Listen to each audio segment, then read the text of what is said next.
What are your thoughts on nutrition and how those two things can kind of piggyback on each other when you're recovering and you start to eat healthy and you start making new life choices? Like, do you have For any? sure. Yeah. So basically, when I got clean and I didn't like the way I look, I didn't like the way I felt, and I was still had the bad eating habits of being on the street, and I was eating fast food. After years of changing my diet habits slowly, and like I didn't do it all at once. Like Right.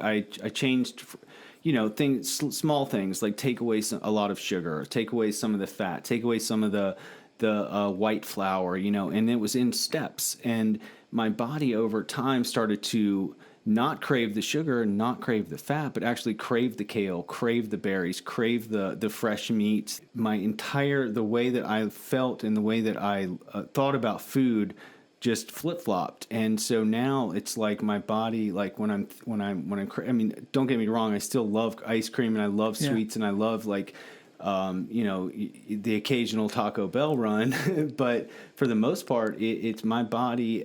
It wants healthy food and it wants fresh food and it wants raw vegetables and it wants to feel good, and it helps me sleep. It helps me stay awake. It helps me stay alert. It helps me stay attentive and energized all day.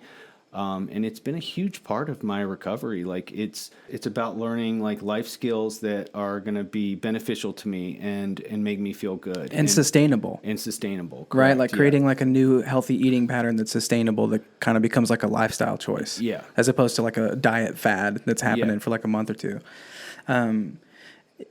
Like you can't put low octane fuel in a sports car. Like you have to put Right. the premium fuel in a sports car. And if I had to guess, I'd say you're either a Ferrari or a Bugatti, just from looking at you. You know what I'm saying? Right. I was thinking more of a Lambo, but I'll take Ferrari. Whatever it is, we could pull a boat with whatever it is. That's right. Yep. Well, Shade, thank you so much for chatting with me about this stuff. I appreciate you, man. I appreciate you. And I'll be missing you. Oh, me too. All right, buddy.